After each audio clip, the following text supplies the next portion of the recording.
A lot of this isn't going to make sense to you, and I'm sorry about that. I'm just going to start at the beginning, with the house.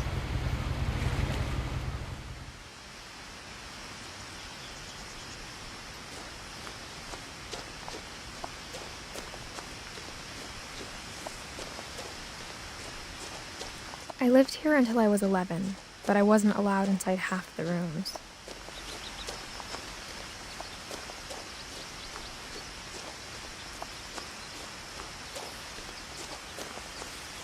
I hadn't been back since my brother Lewis's funeral.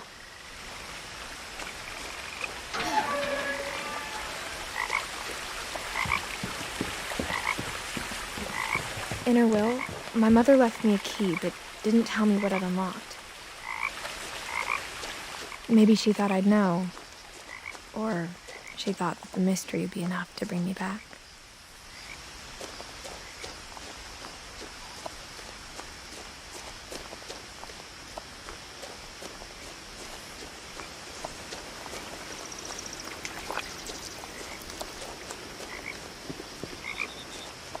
The truth is, even after I inherited the house, I never thought I'd come back to it. But now I had questions about my family that only the house knew the answers to.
The woods around the house have always been uncomfortably silent, as if they're about to say something but never do.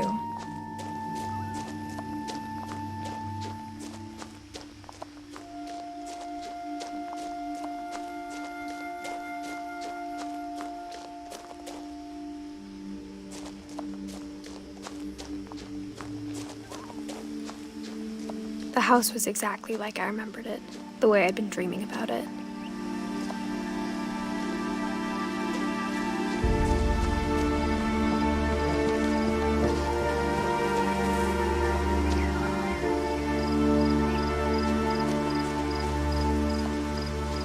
As a child, the house made me uncomfortable in a way I couldn't put into words. Now, as a 17-year-old, I knew exactly what those words were. I was afraid of the house.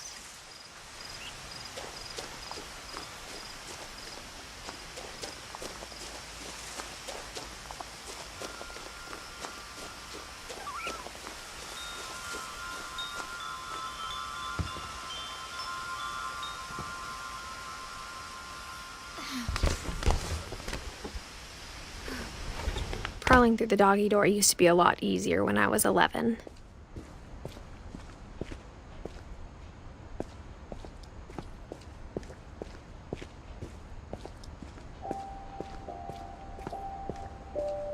For the first time in years,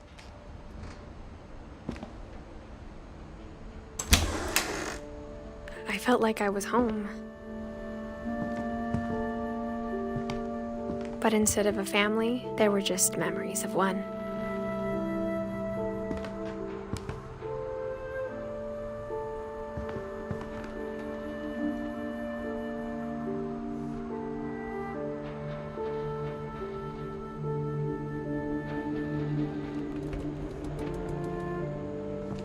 Like how after Louis started working at the cannery, we all got sick of eating salmon.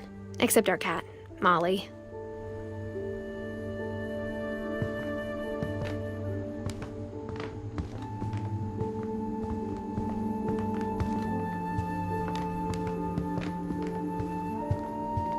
The table was still a wreck from the night we left. It was like a bomb had gone off, killing everyone but sparing the furniture.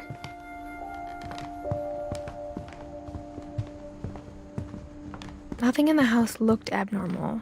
There was just too much of it, like a smile with too many teeth. Even the fireplace had a story. Edie told me the bricks came from the original house, after it sank.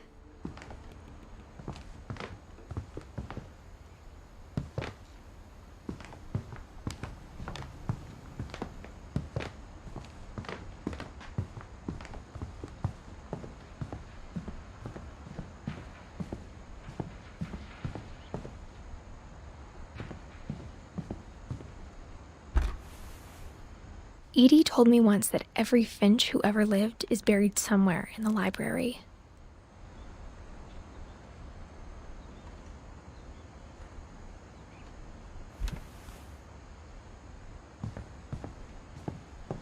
My mom wasn't much of an optimist, but she never stopped believing that my brother Milton was alive.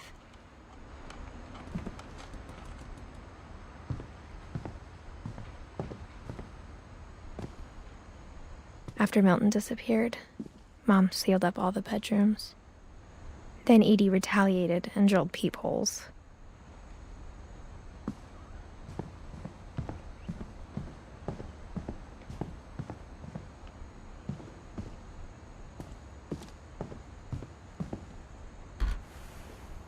Barbara was a child star for 2 years, until America grew out of it.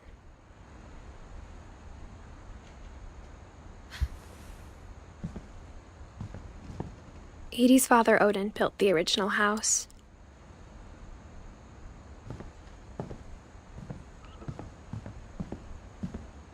Whenever people ask me about my family, the first thing they always want to know about is Barbara.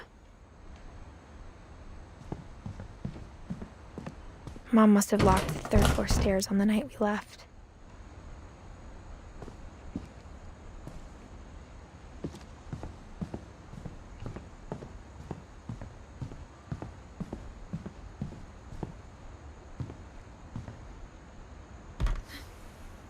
My Grandpa Sam spent 7 years sharing a room with his dead brother, Calvin.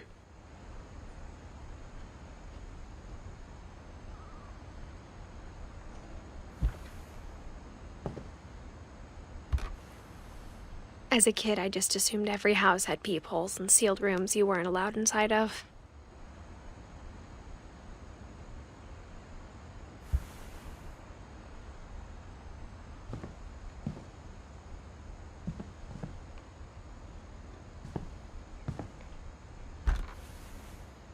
The last time I was in Edith Sr.'s room, I was 10 and she was painting my portrait.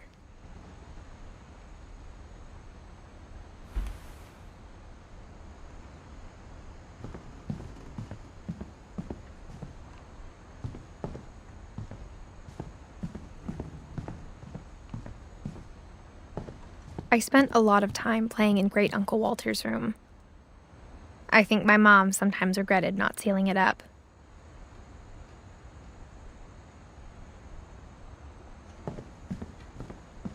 Louis told me there were secret passages, but I never believed him.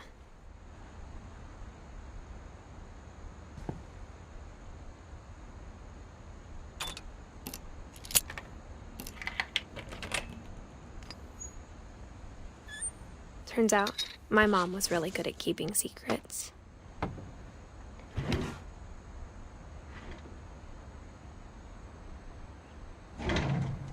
Now it was time to find out what my mom had been afraid of.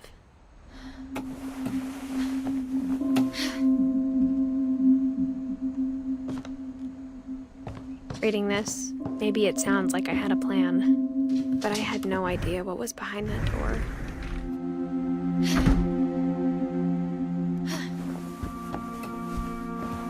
Just like I had no idea where all this was gonna lead. I grew up looking at Molly's room through the peephole.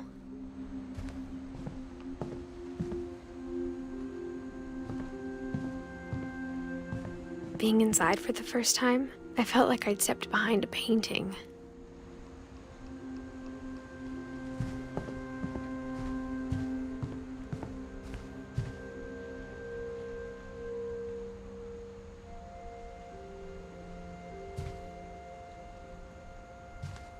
I got the sense Edie had spent a lot of time here, before my mom sealed the doors.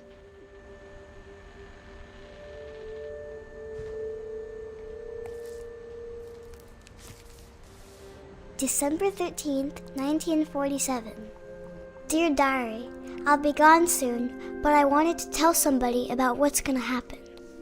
It started when Mom sent me to bed without dinner. I woke up and I was starving, so I looked around for something to eat. The gerbil food was dry, but I didn't mind it.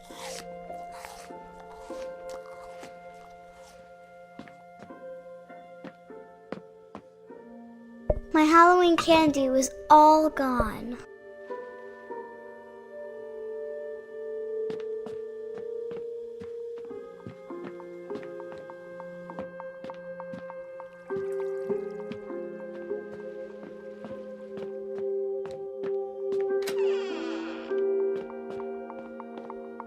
I kept eating and eating.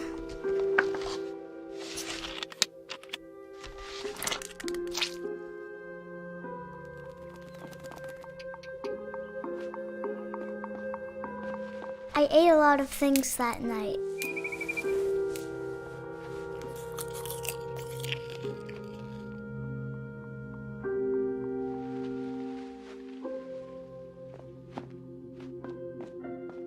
Then I heard chirping outside my window. It was a barn swallow going back to her nest. I reached out for her.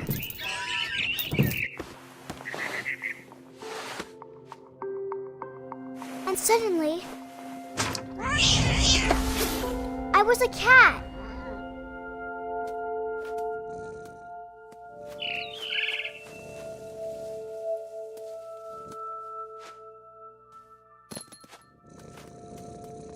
I tried to be quiet, but the bird was really scared.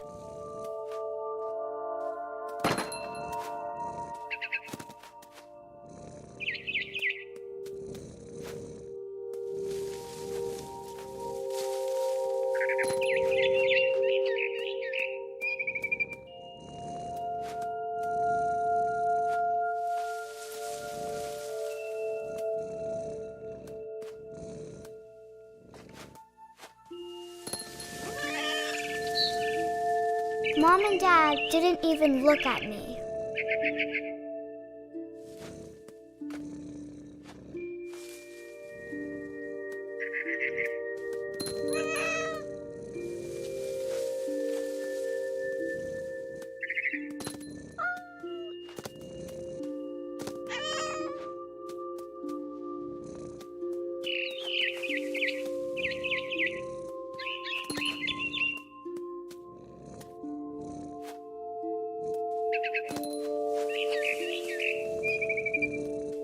I jumped and I almost got her.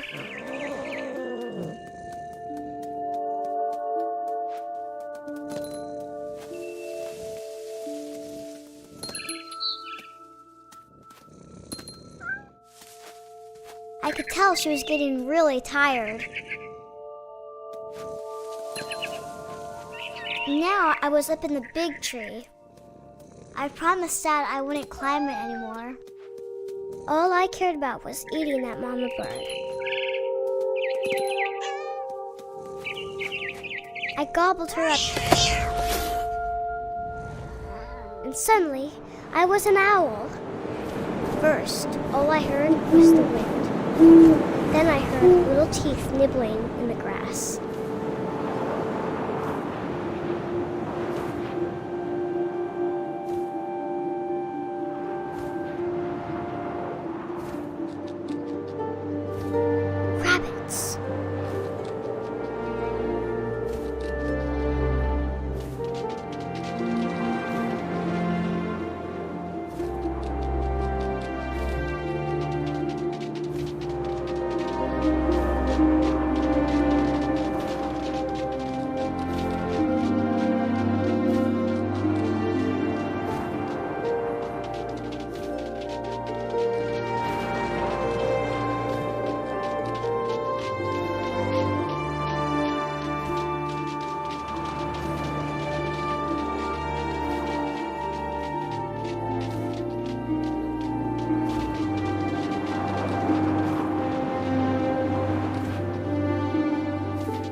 imagined his face looking up and seeing mine through my talons.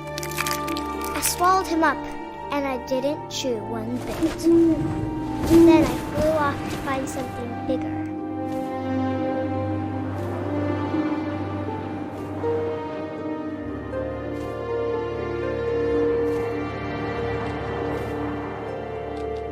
A mama rabbit.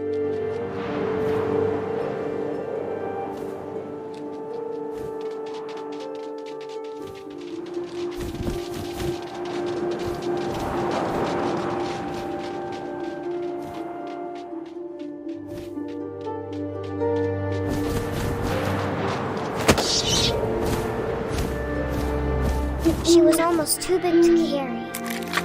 I started choking, but I couldn't stop eating. And suddenly, I was a shark.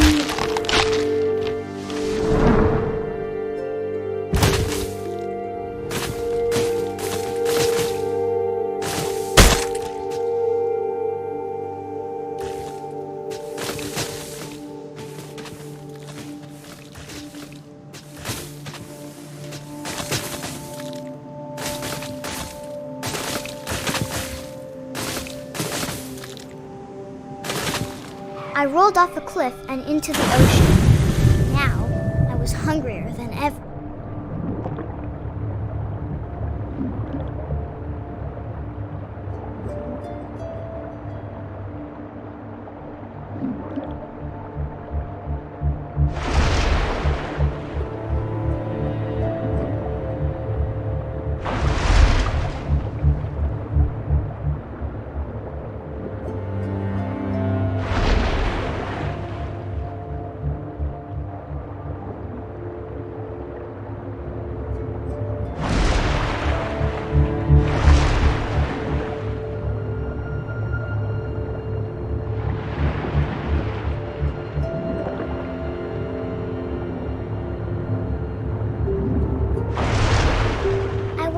Fat, juicy seeds.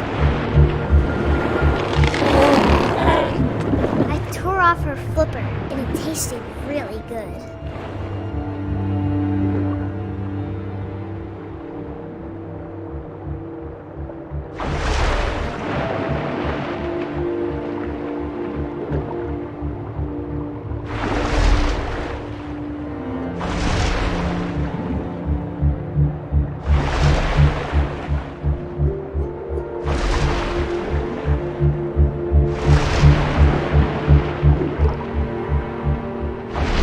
Grabbed on tight. But I was so hungry, I jumped out of the water. When I opened my eyes, everything had changed.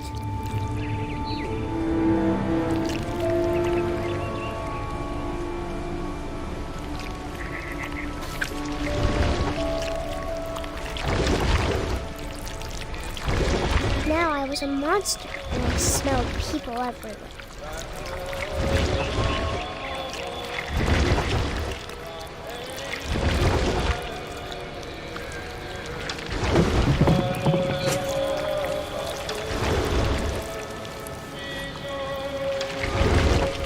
I was big, but I moved real quiet.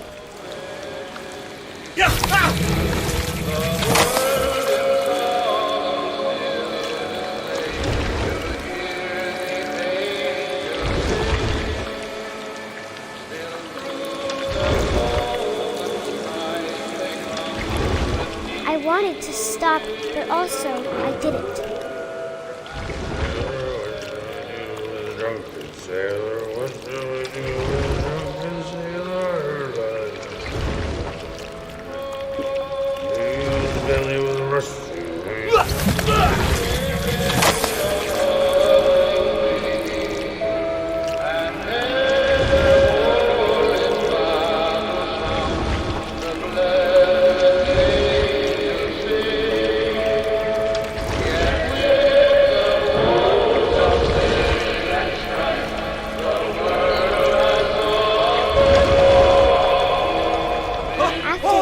Passenger, I was still hungry. And across the water, I smelled something new. Something I had to have, so I swam towards it.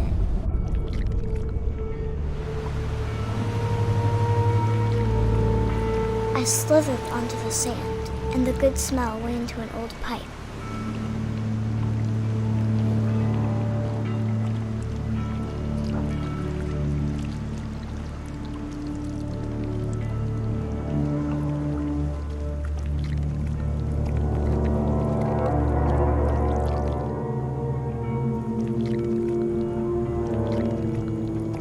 I got closer and closer.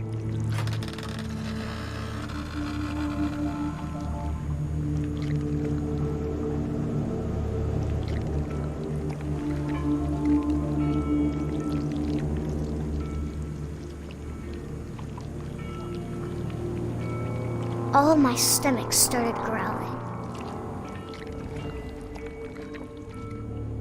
And suddenly, I was me again. I held my breath for a long time, but I couldn't hear anything. I think it's waiting for me to fall asleep. But it's not going to wait much longer. It needs to feed, and we both know I will be delicious.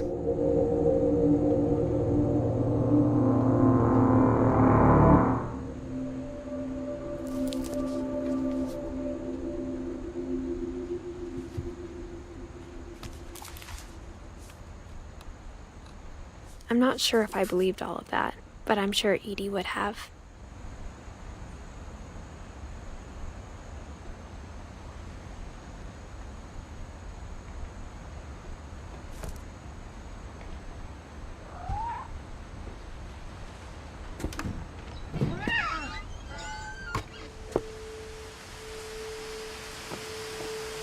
This will be obvious later, but my mom never told me any of these stories.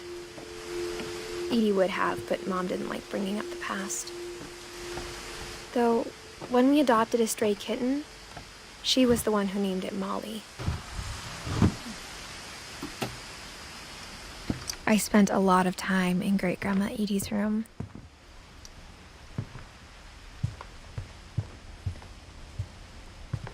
Edie gave a big interview about a mole man living under the Finch house. My mom was furious.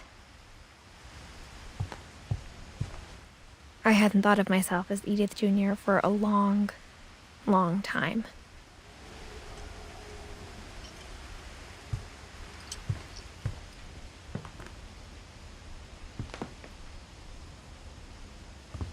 When Edie told people Sven was killed by a dragon, she could also have said he was building a dragon-shaped slide that collapsed.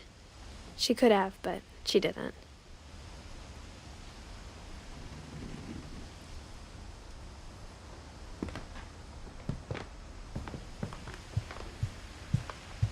Her room was like a museum. For 500 years, the Finches have been famous throughout Norway for their fortune and misfortune.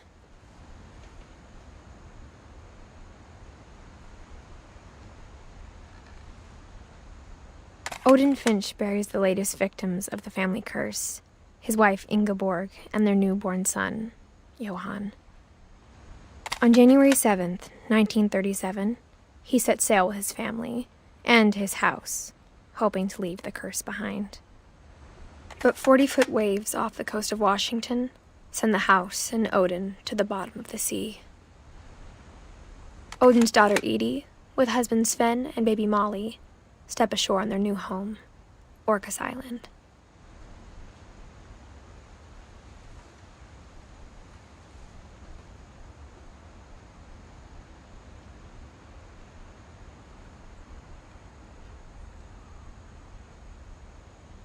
Odin Finch is the first to be buried in the new family cemetery. His daughter Edie is already dreaming of a new Finch house.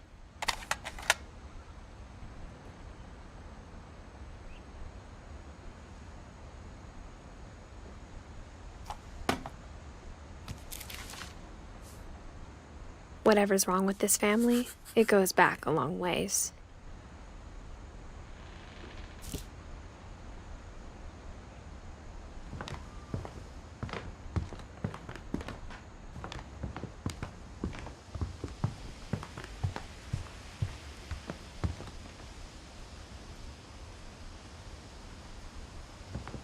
Even in her 90s, sometimes Edie seemed a lot younger than my mother. The only trace Grandpa Sam's first wife, Kay, left on the house was the pink bathroom. It was a pretty big trace.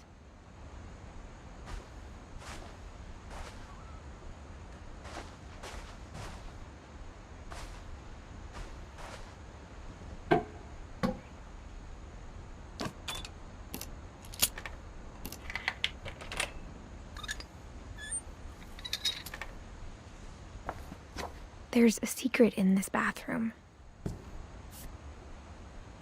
It's in the last place you would look.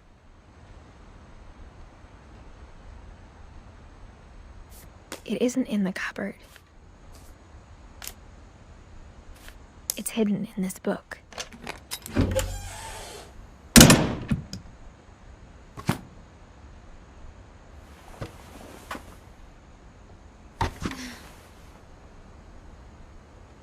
Sven gave Sam an old camera he'd refurbished. He never put it down.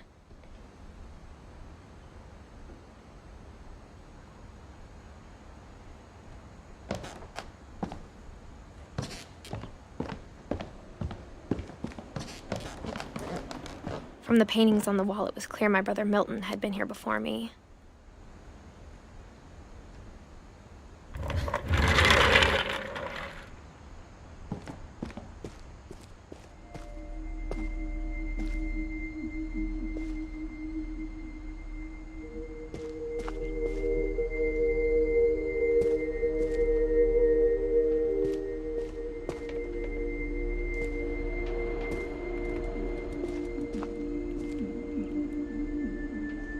I knew Grandpa Sam had a twin, and that he never talked about him.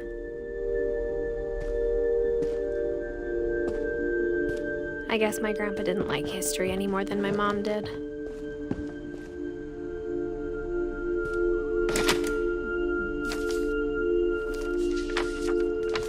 How I Want to Remember My Brother by Sam Finch. The thing I remember is that when he made up his mind, that was it.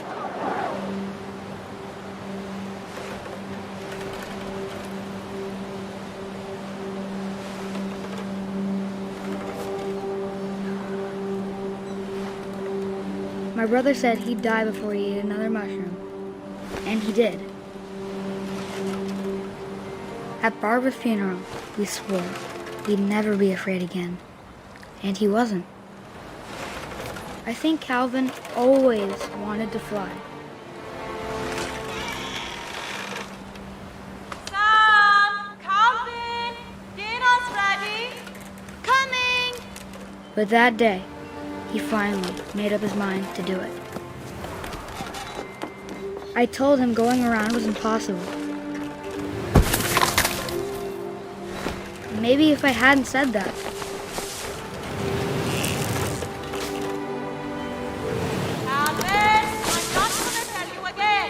maybe if the wind hadn't picked up, then maybe he'd still be here. But I doubt it. I think he'd already made up his mind. That's what I want to remember about my brother.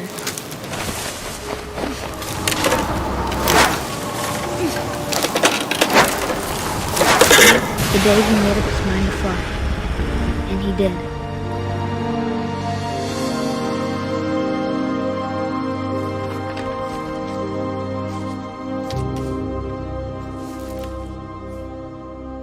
Calvin's story felt strangely familiar.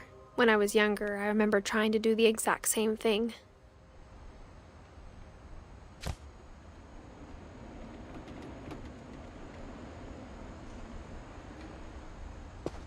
After the funeral, Edie roped off Calvin's half of the room.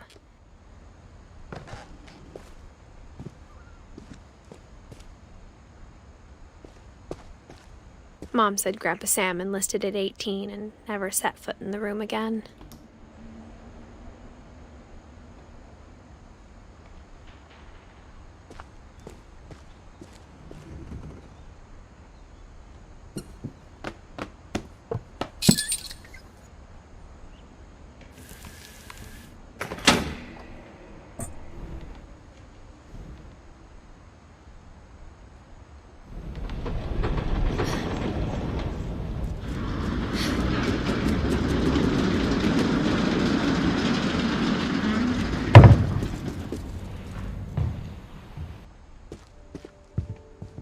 passages were a pretty tight fit. They'd obviously been built for smaller hands and bellies.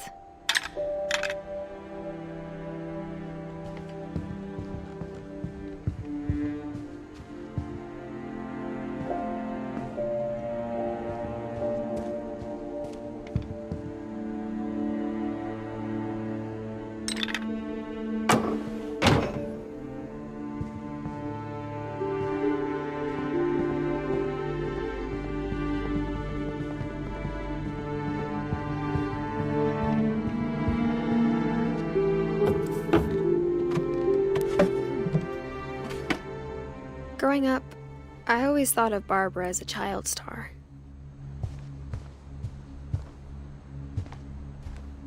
I never thought about how hard it must have been for her afterwards.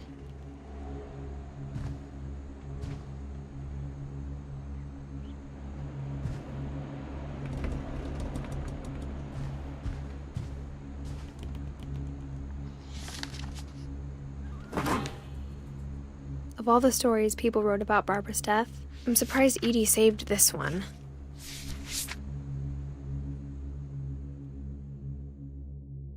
Old Jack here with another ghastly tale inspired by America's most unfortunate family. I'm calling it The Surprise Ending of Barbara Finch. As a child star, Barbara was famous for her scream. Now at 16, she was all washed up. A has-been. But in a lucky break, she'd been asked to perform her signature scream at a local convention for monster movie fans. It was just the boost her career needed. Unfortunately, her scream hadn't aged well. Getting better. I think you just need the right motivation. Her biggest fan and current boyfriend, Rick, was about to demonstrate when... Now that was a great scream. It was Barbara's father, Sven. He'd slipped into a table saw and had to be rushed to the emergency room. So Barbara got stuck babysitting her youngest brother, Walter. Her convention comeback was canceled. Okay, I'm hearing frustration, but I'm not hearing terror. What if I tried... A gang of hoodlums in Halloween masks have been terrorizing Orcas Island tonight. Police are urging residents to... That came from the basement. You're right!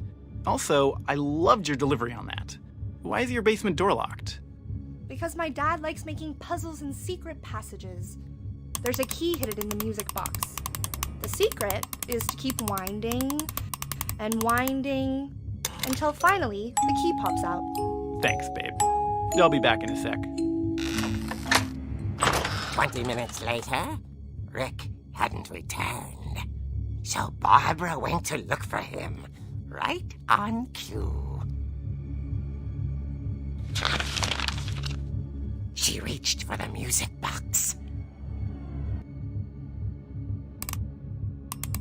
And as she wound the key, she listened for Rick, but the house was silent.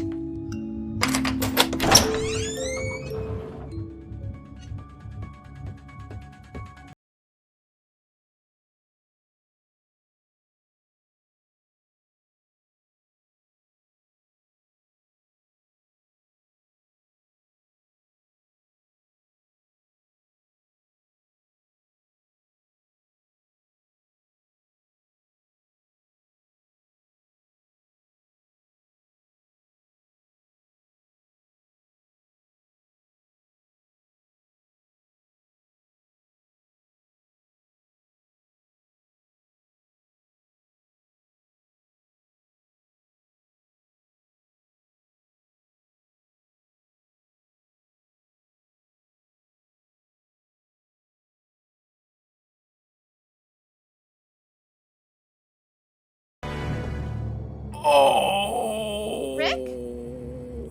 Barb, relax. I was just trying to scare you to help you find your scream. Well, I'm not scared, Rick. I'm furious. Then act furious. All I'm getting from you now is that you're hurt and confused and She threw him out, but she kept a little something to remember him by. Barb, have you seen my other crutch? And she was still holding it when she fell asleep watching the late picture show. Hours later... Barbara! Walter, what's going on up there? Ah! Okay, I'm coming up, but if this is a trick, you're dead, Walter.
The door. She heard whispering. It was coming from inside the house.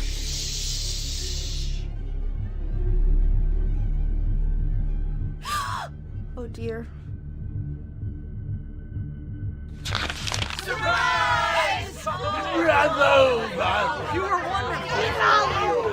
monsters had come to surprise her.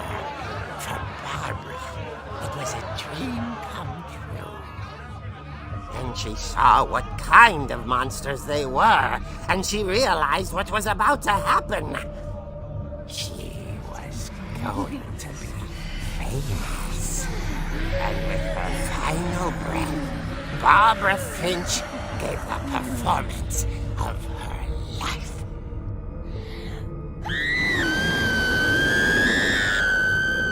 I wasn't there myself, but I hear Barbara was magnificent. Poor girl. She had a taste for stardom. But unfortunately, so did her fans. Of course, the police blamed it all on poor Rick, who disappeared the same night. And little Walter? Hiding under his bed the whole time. He took it all pretty hard, but that's another story. As for Barbara, tucked inside the music box is all they ever found of her. Her ear. Now that's what I call a real eerie tale.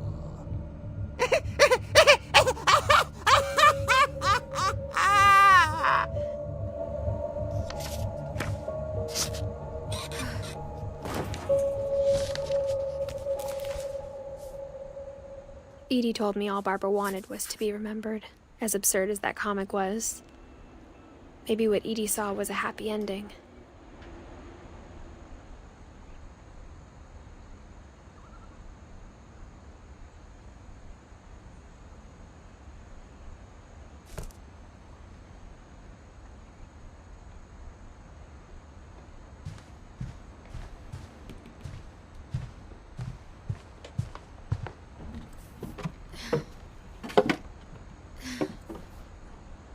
I guess now I know why Mom didn't like me playing with the music box.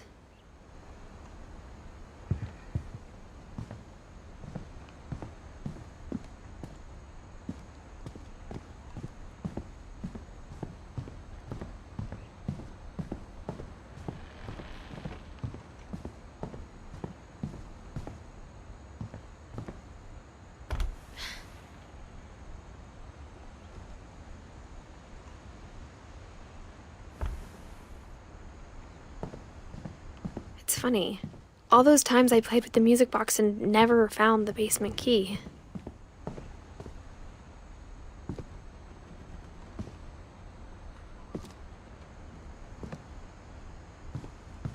A lot of things got left behind in the whirlwind of that last night.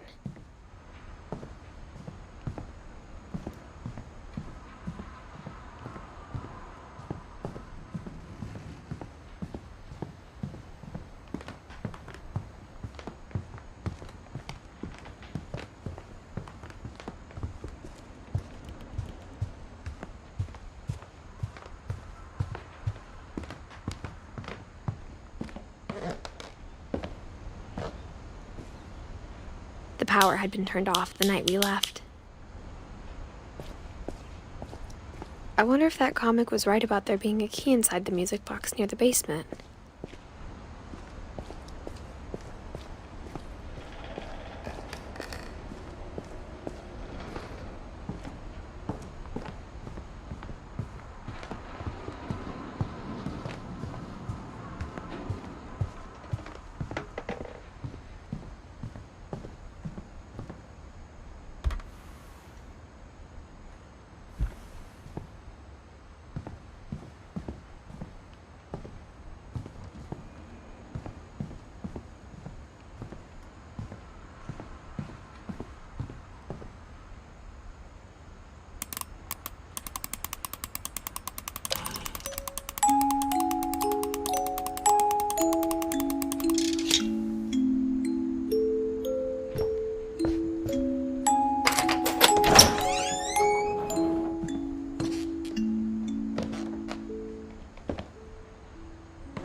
Mom said the basement was off limits, unless I wanted another tetanus shot.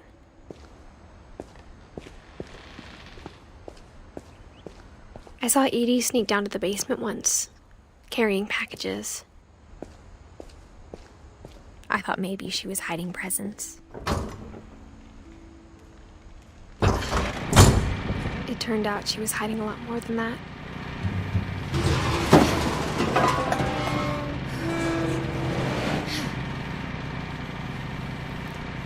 I remember asking Mom once about where Walter had gone.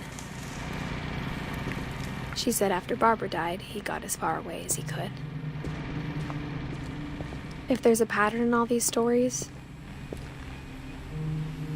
I think it's that none of us has gotten very far.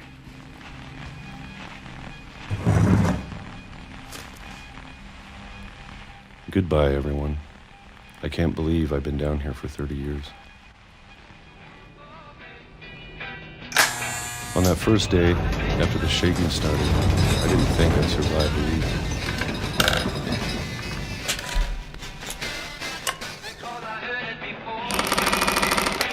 But after a few days, I settled into a routine. That's what kept me sane.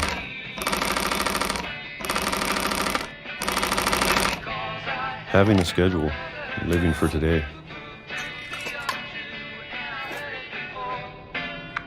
I always expected to be dead tomorrow. But if you wait long enough, you get used to anything.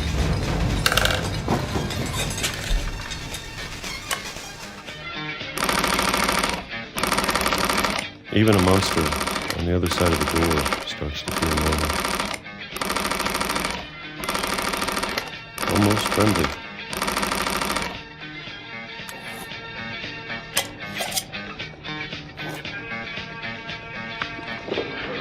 And then one day, everything just stopped. Whatever that thing was, it was gone. Maybe it got tired of waiting. Or maybe I just got tired of being afraid.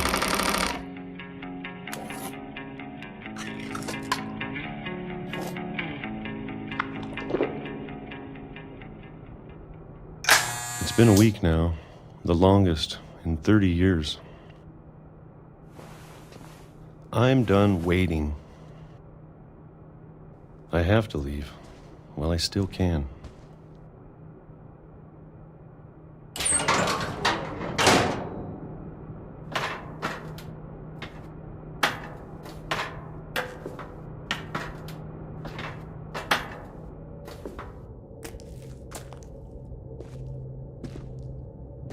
I know it's out there, somewhere. Whatever killed Barbara and Molly and Calvin. Maybe this is all a mistake. But I need to stop living the same day, even if it kills me.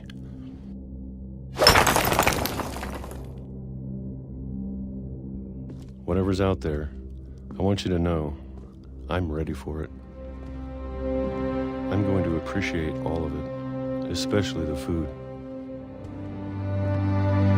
I don't mind if I only have a year left, or a month, or a single week. I'd be happy with one more day. I can already imagine the sun on my face.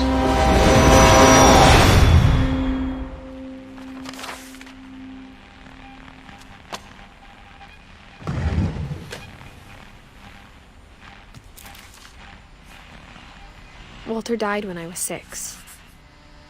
I can't believe my mom never told me he was down here.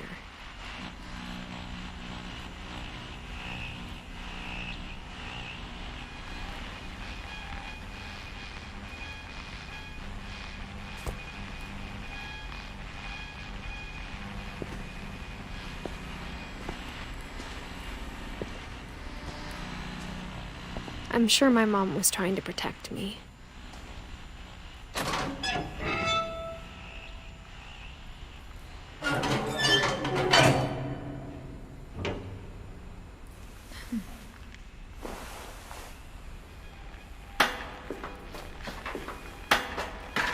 Maybe she was afraid I'd end up like Walter. But if she never told me about an uncle under the house, I can only imagine what else she was hiding. I don't want to make the same mistakes she made. Trying to bury something that's still alive.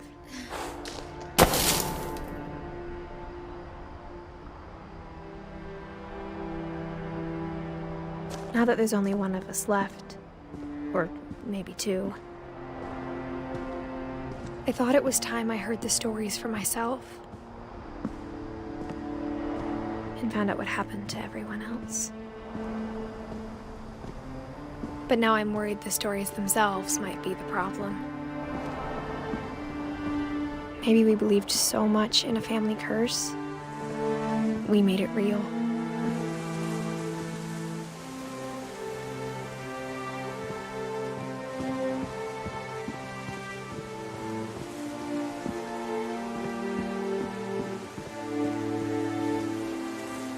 I don't know if I should even be writing this.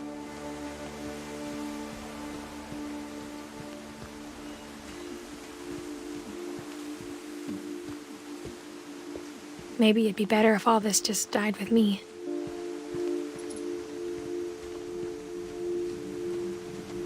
But I thought you should know about your family. And the history you're a part of.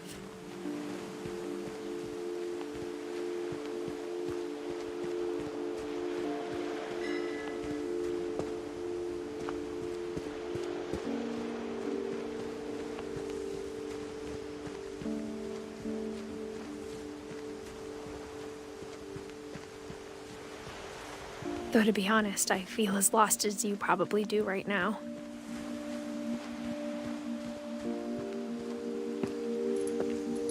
I think the people in these stories believed them, for what that's worth.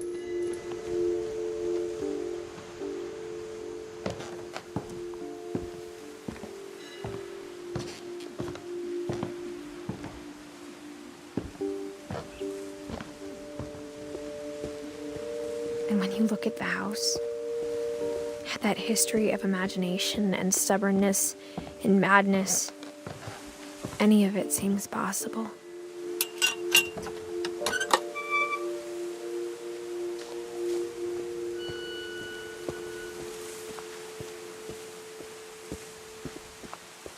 I think we've been surrounded by death for so long, we've just gotten used to it.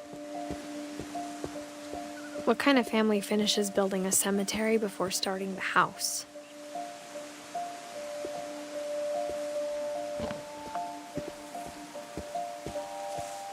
It's embarrassing for me to admit this, but the pet cemetery made me more uncomfortable than the human one.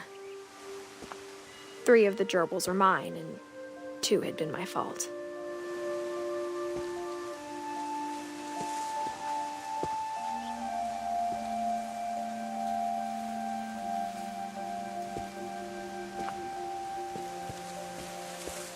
Sven built the house, but it was Edith who designed the cemetery.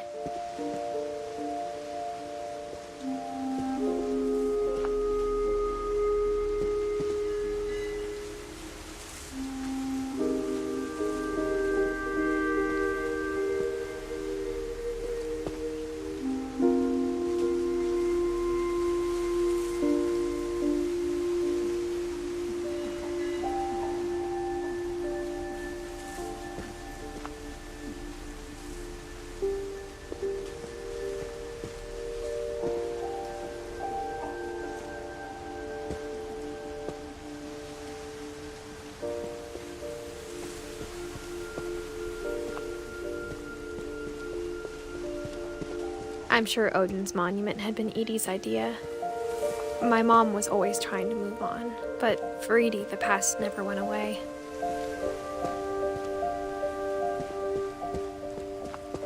She could see it poking out of the water at low tide.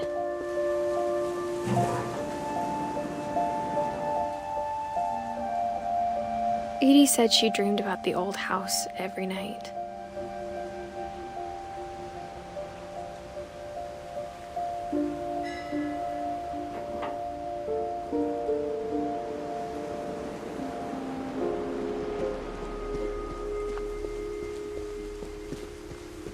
Edie's side was always easier for me to understand. But the older I get, the more I can see where my mom was coming from. Her dad had been pretty strict, but it wasn't enough to save her brothers. She was just trying to do better.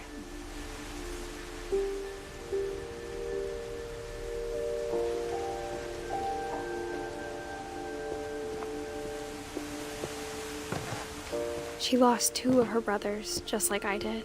I get why she tried so hard to protect us.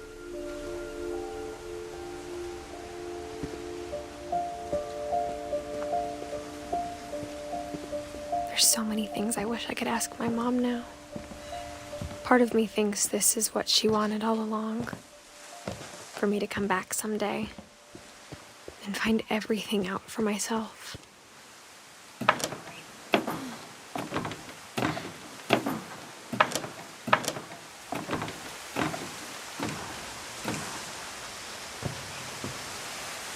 But looking back on it now, if she told me there was going to be so much climbing, I never would have come when I was 22 weeks pregnant.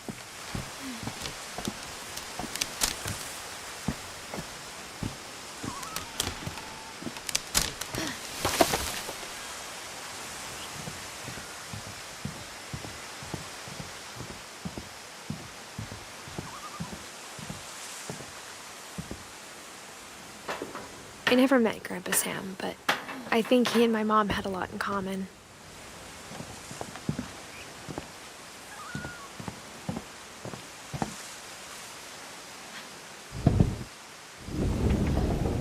They were both pretty intense.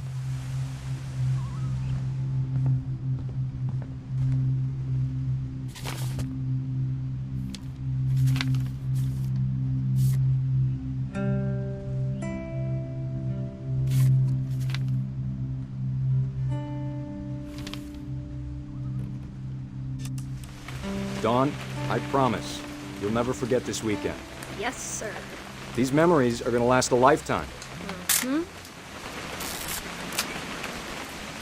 I gonna have to shoot anything? It's a hunting trip, Dawn. Shooting is strongly encouraged.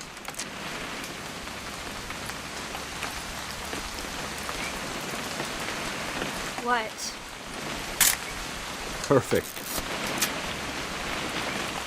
It's gonna rain the whole weekend, isn't it? I will never forget this weekend, Dad. That's okay, got it. I'm gonna take some pictures, okay? Just be careful. That camera's older than you are.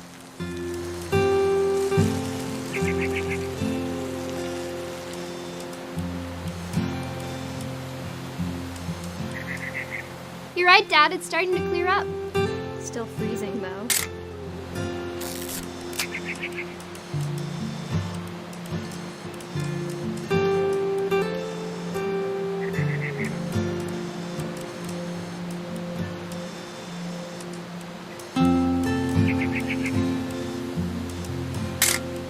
Aw.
should not have drunk all that coffee. Hey! That's a keeper. Hold still while I take a picture of you. I'm just saying, I'm not always gonna be here, Dawn. You'll need to remember this stuff, if you want to survive. I'll be fine, Dad. You know who else thought he was gonna be fine? Some guy who died. Dawn, I'm being serious. I know, Dad. You're always serious. Doesn't being out here make you want to chill out? Well, to tell you the truth, I haven't been out here in 20 years.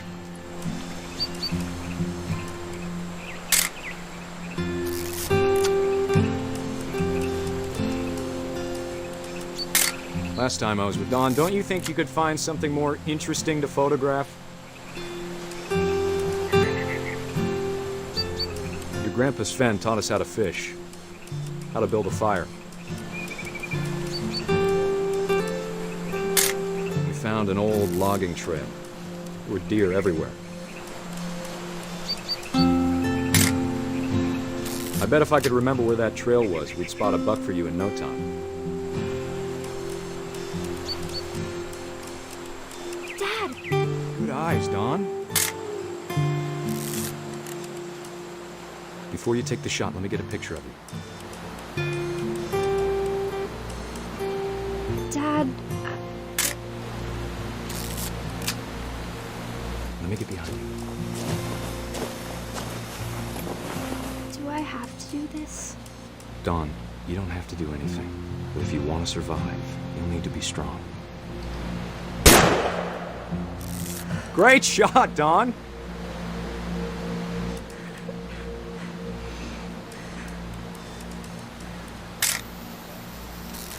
I'm proud of you, Dawn. Always remember that, okay?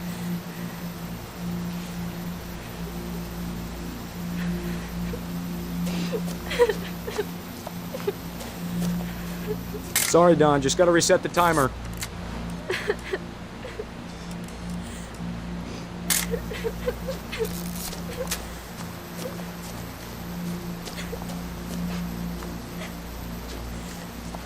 Dad, it's twitching. I think That's it's totally normal, Dawn. Just focus on the camera. Try not to think about— Dad!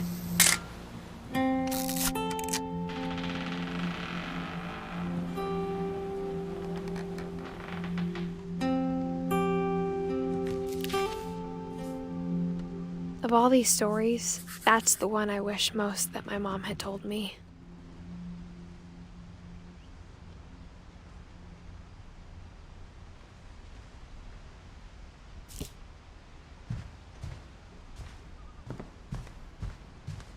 Instead of hiding from death, Sam seemed to go out of his way to meet it.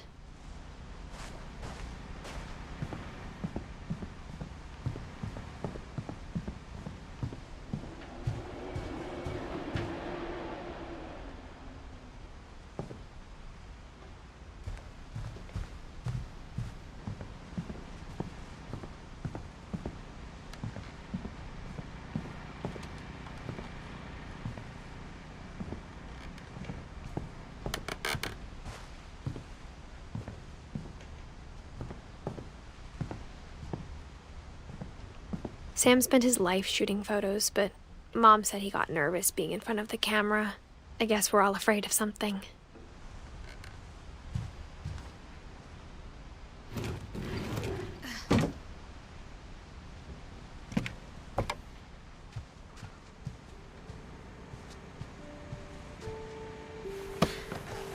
After Sam died, my mom and Edie got really close. They'd both lost a lot.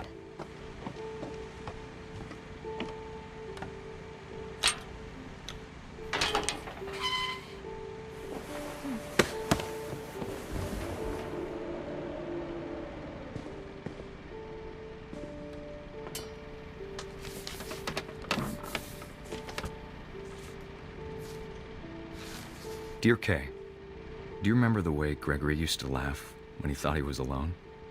Like something funny was happening, but only he could see it.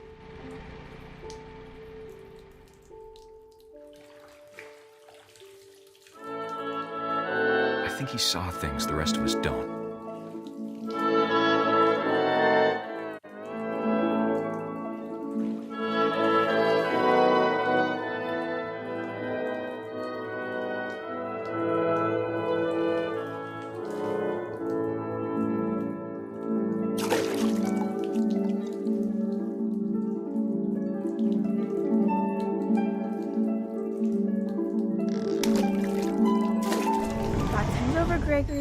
time to...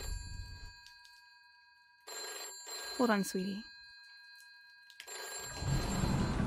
Hello? Sam, I told you I don't want to talk right now. I wonder what he saw. What his world was like.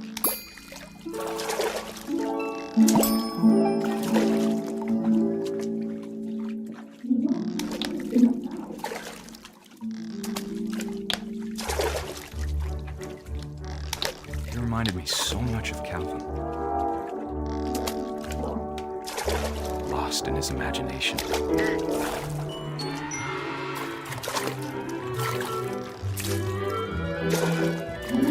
Whatever it was he saw, it sure made him happy.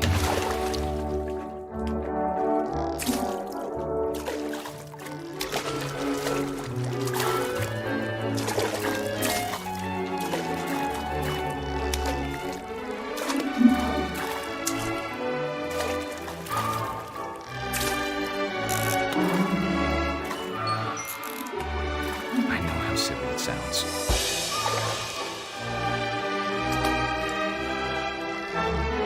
But I'm worried about a baby being too happy. But I could feel him slipping away. Sorry about that, Gregory. I know you did everything you could.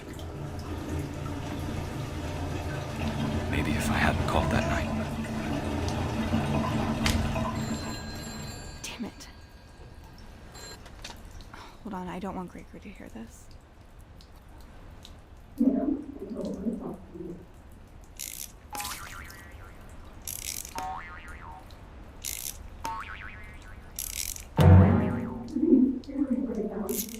I wish he could have told us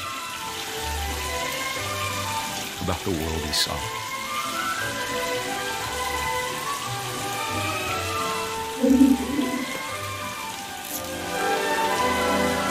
There's so much I don't understand about Gregory, about everything.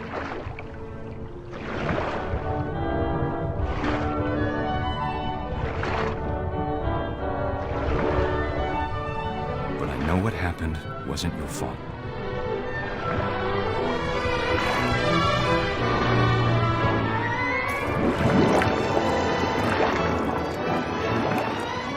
I'm sure he's happy.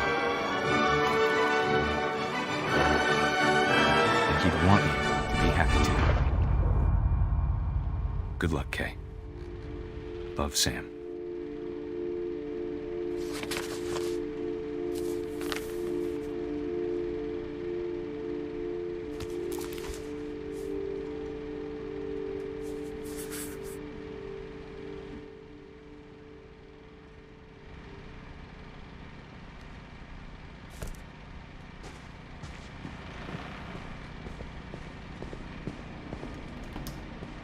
I can't imagine my mom ever writing poetry, and yet...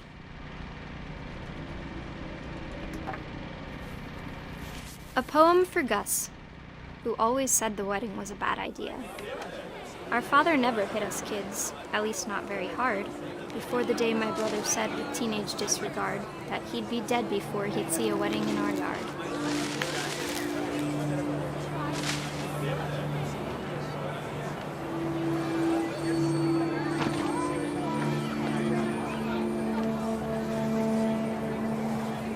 My father made him come, of course, but Gus stood far apart, just flew his kite and bottled up the storm inside his heart.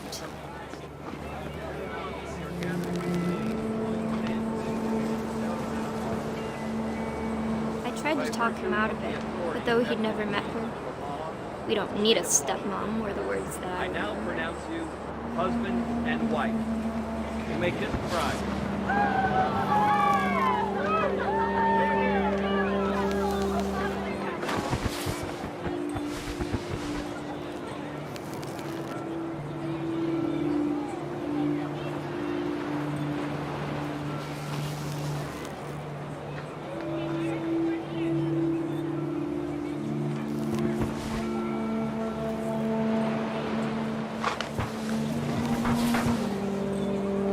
When the time for photos came, Dad ordered him to come here.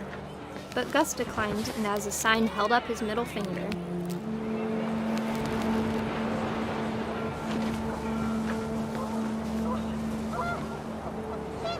The wind picked up, and panicked geese appeared and quickly went. But all the humans did that day was go inside the tent.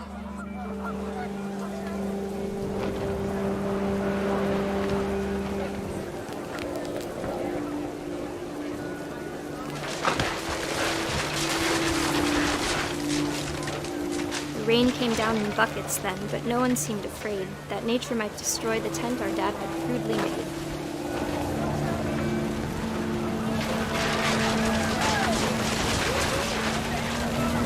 Thunder sounded much too close and full of angry power.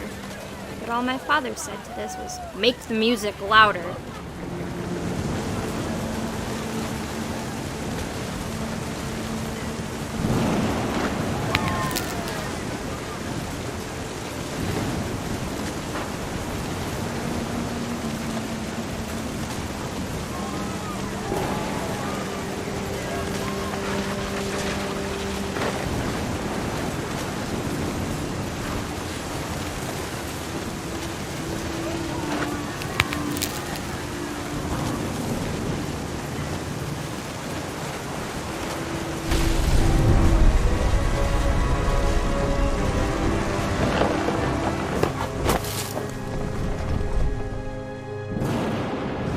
I wish that I could truly say I thought about you on that day.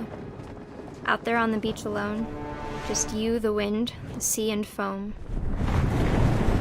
But I didn't, until we found you.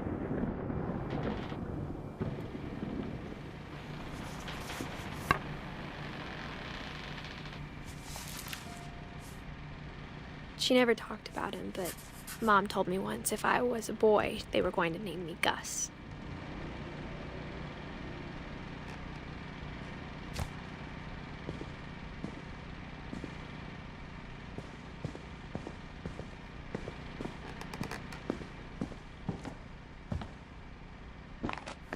My mom moved up to the loft after her brothers died. At the time, it was as far away as she could get.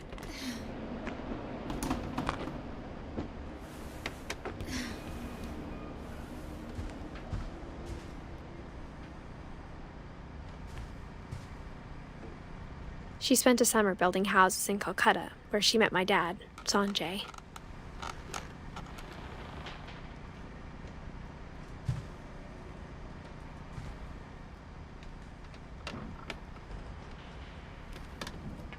My mom moved to India a week after graduation and got a job teaching English. Lewis was born a year later.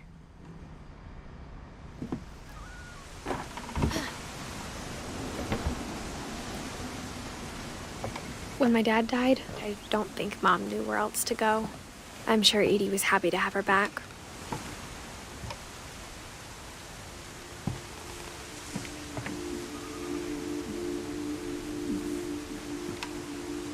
And to see kids in the house again.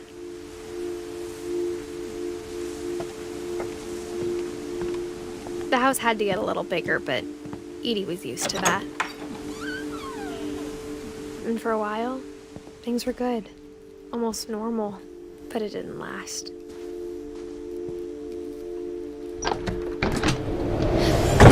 The beginning of the end was Milton's 10th birthday, when Edie gave him a castle.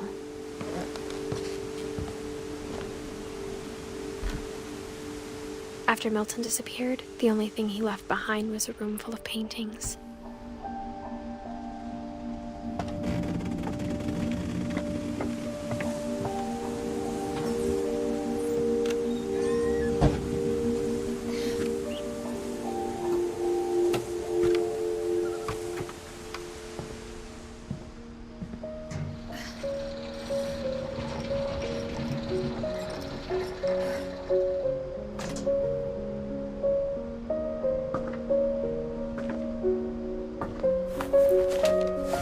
Milton Finch in The Magic Paintbrush.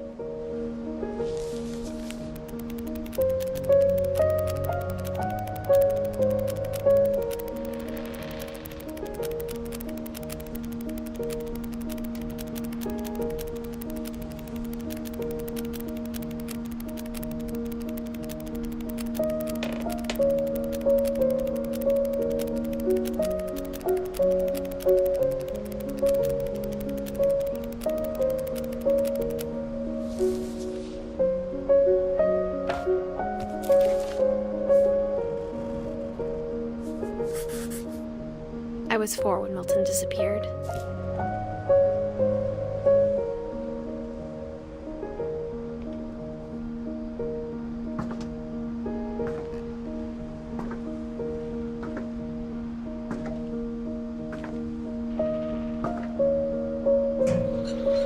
Mom spent months searching for my brother. Then she sealed the doors.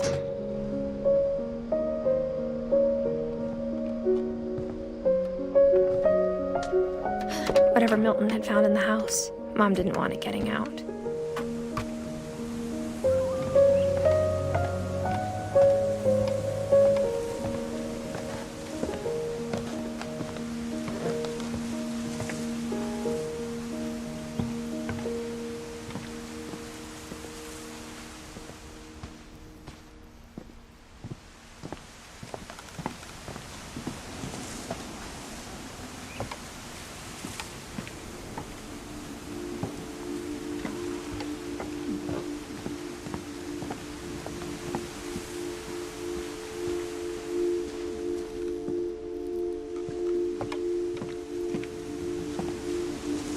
Mom definitely blamed Edie, but I think Louis blamed himself.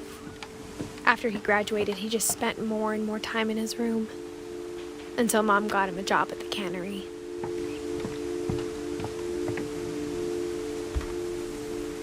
Everyone always told me to stay out of Louis's room, except Louis.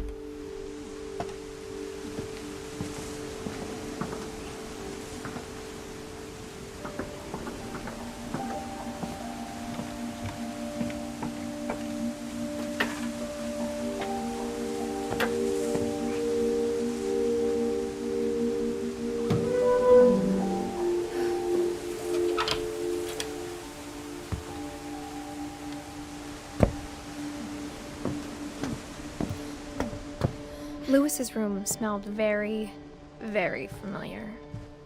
That part of him lived on.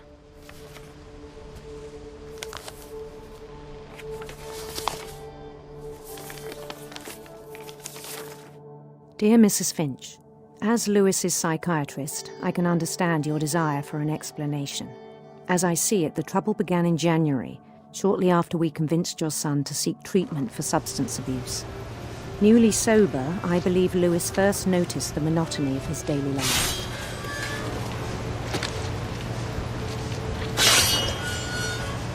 He kept working at the cannery, but he withdrew part of himself.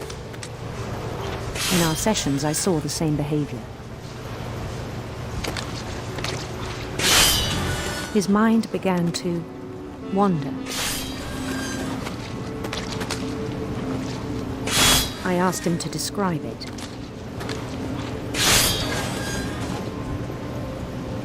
He said he started small, imagining a labyrinth. He'd feel his way about. Then something moved. Bats.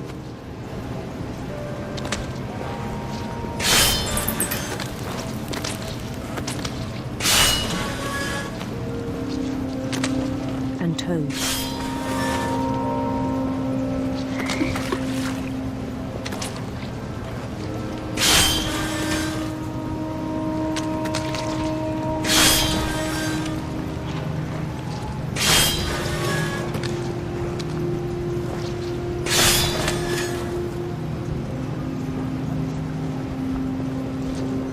And things that have not names.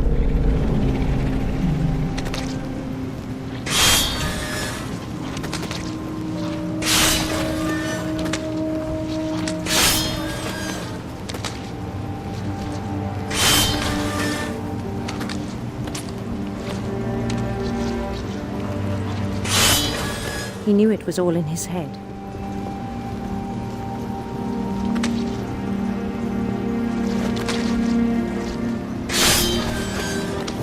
But he took it very seriously. I had hoped he'd find himself.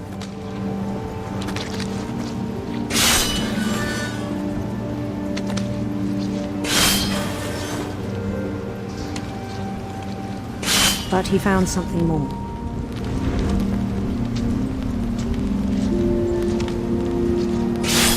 I worried about him then, daydreaming at the cannery.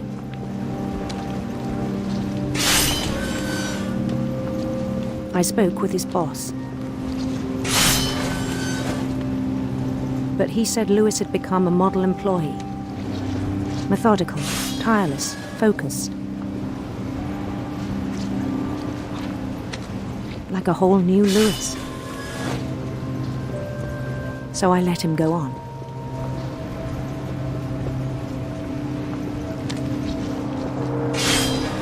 I even encouraged him. It seemed very promising at first. He told me he'd made a new friend.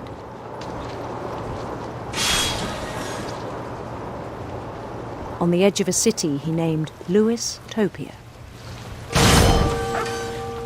He built the city up slowly, brick by brick.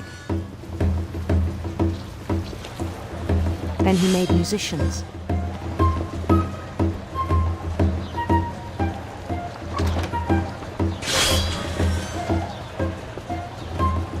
And songs for them to play.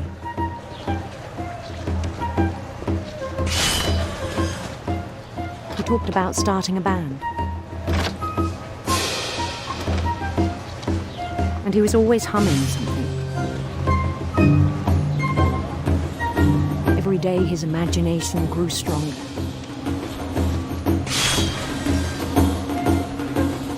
He no longer spoke at the cannery. But his chopping was as reliable as ever. Then one day it struck him that all the cheering crowds, even the stones under his feet, were all in his imagination, so he could do whatever he wished.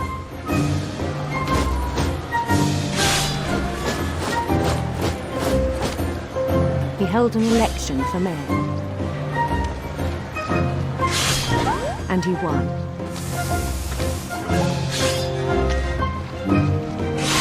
They begged him to stay, but his mind was already wandering. It became a game for him.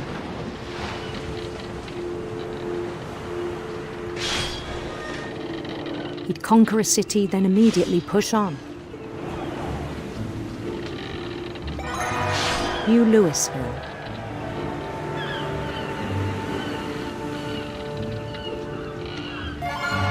St. Louis. He started drifting away from our reality.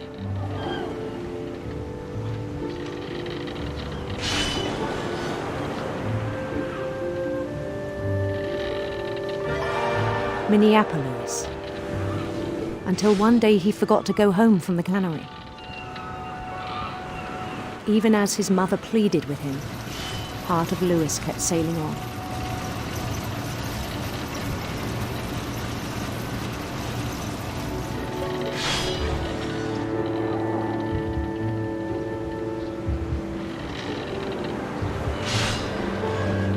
In Lewisburg, he heard rumors of a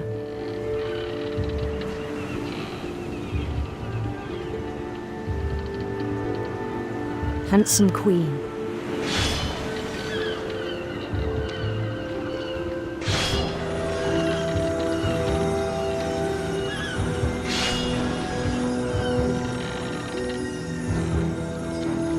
The queen was on her own quest for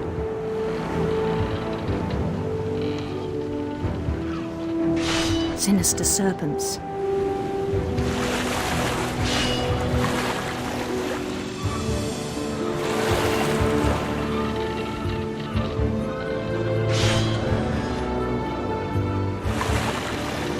He followed the sound of her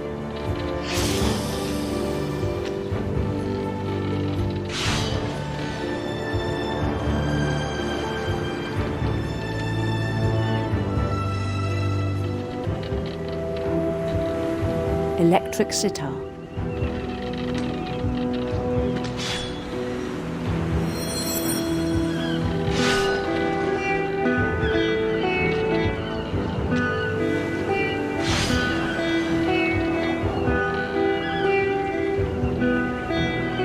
His chase led him to a golden palace east of the sun and west of the moon. Even then, his logic remained sound.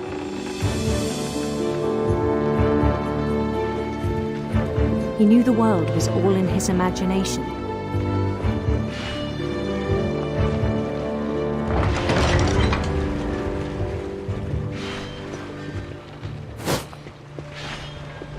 But he was so proud of having created it.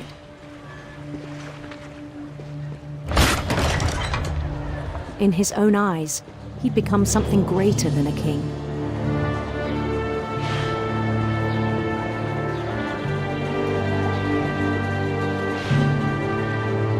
For someone who'd never known success in the real world, I think it was overwhelming. And then it struck him that the real Lewis was not the one chopping salmon, but the one climbing the steps of a golden palace.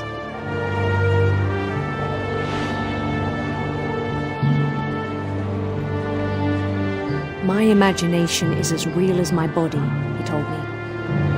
It was hard to argue with him.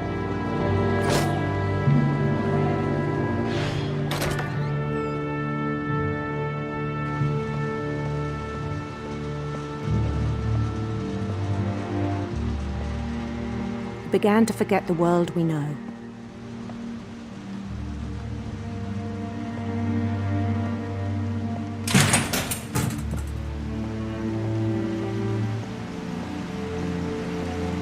I think it pained him to remember Lewis, the cannery worker.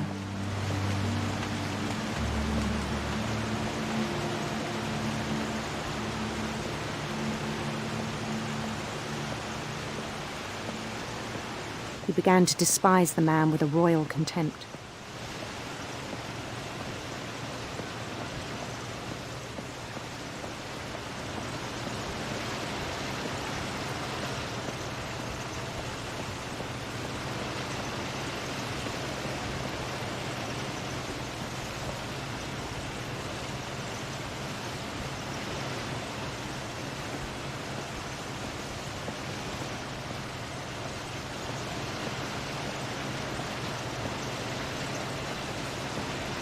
I still thought I could save him.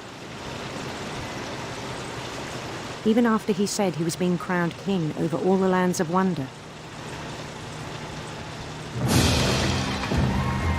The palace would be packed with his companions.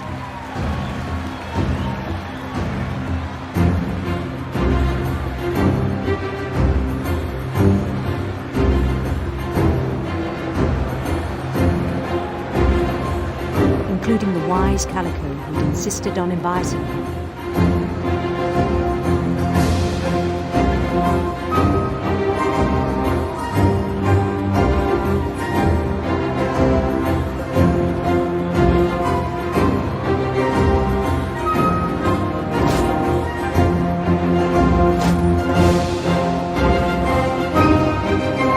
His queen waited, holding his crown.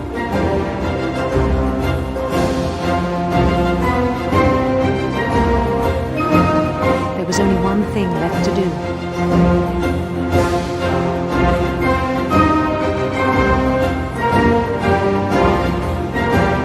Bend down his head.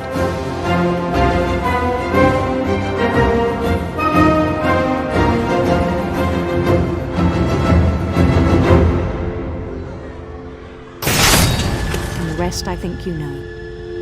Mrs. Finch, your son was a kind man who will be missed by all of us who knew him.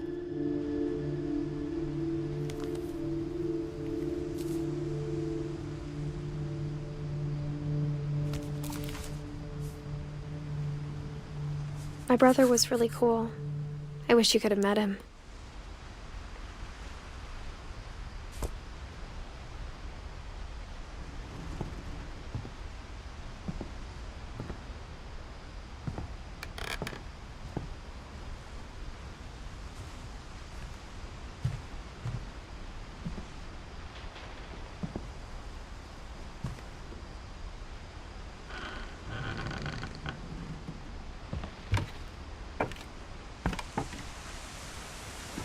On the way back from Lewis's funeral, my mom told me to start packing. She waited until the day before we left to tell Edie.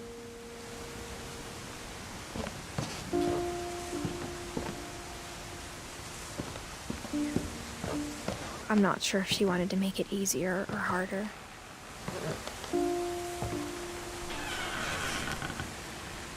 I wish we'd stayed.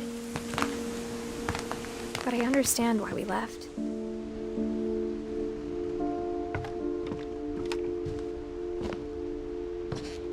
My mom ended up leaving everything behind. What happened that night had been coming for a long time. Maybe it should have come sooner.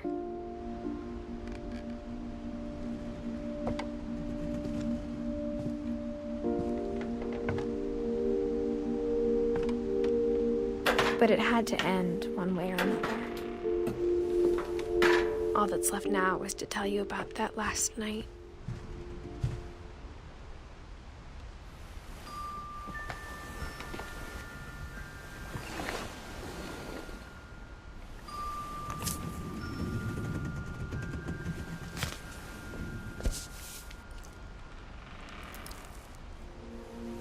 That whole last day, Edie just watched us pack and didn't say a word.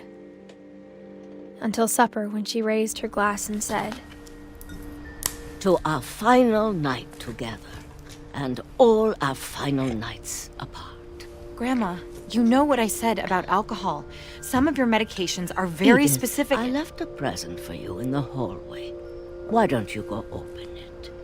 The grown-ups have to argue now. I'm sorry, you're right.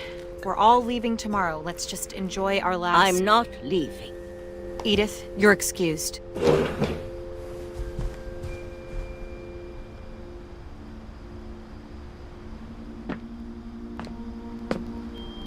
The power had been shut off that morning, but Edie always had plenty of candles. When my mom sealed the library, I don't think she knew about the other entrance, or that Edie had a key to it.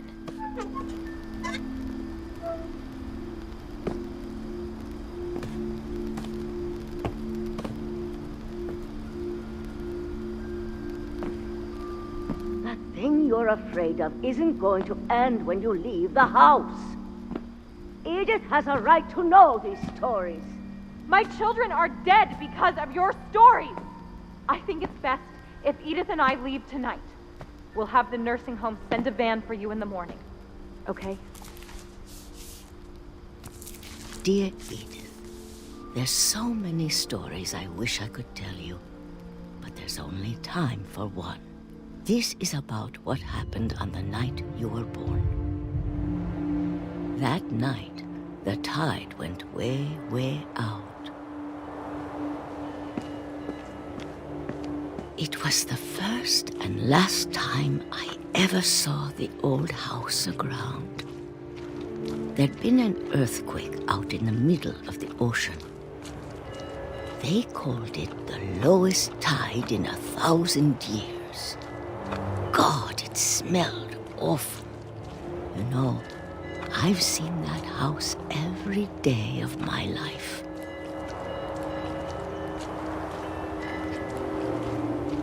But I never thought I'd go back to it. When the fog rolled in, I lost my way.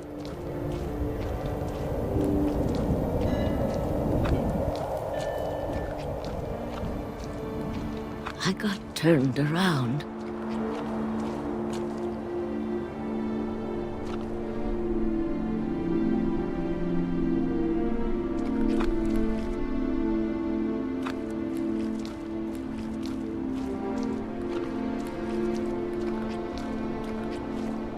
I started seeing things.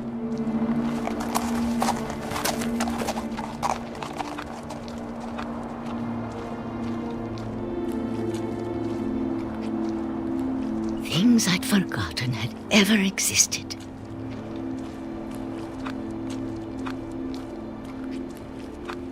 But when I saw them, they felt like old friends. That night, a lot of things came back to me.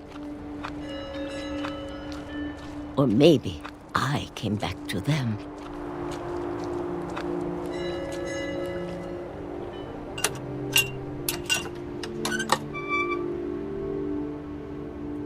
Things I can't explain, but that I need you to try and... Edith, what are you doing in here?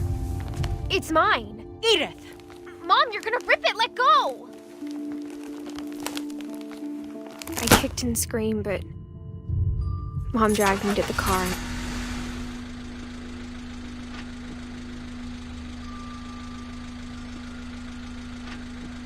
I never saw Great-Grandma Edie again. The next morning, the van came to pick her up, but she was already gone. After that, we moved around a lot.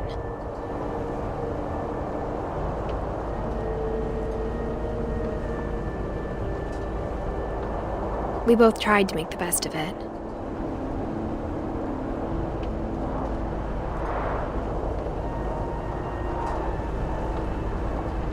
A few years went by.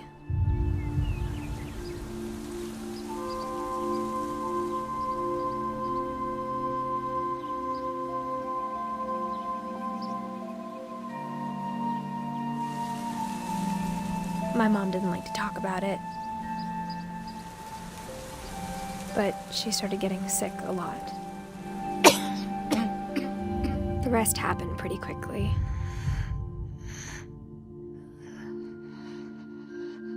She got better for a while, and then she didn't. And then I was alone.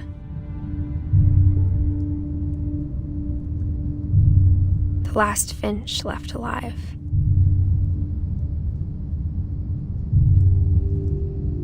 Until I found out about you. I'm still not sure what to tell you about all this. If we lived forever, maybe we'd have time to understand things. But as it is, I think the best we can do is try to open our eyes. And appreciate how strange and brief all of this is.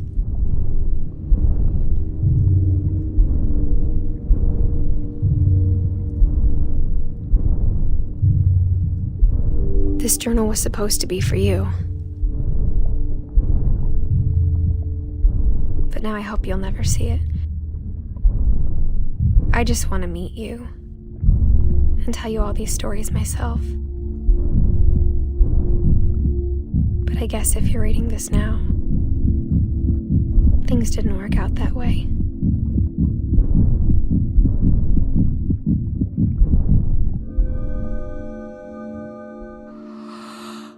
This is where your story begins.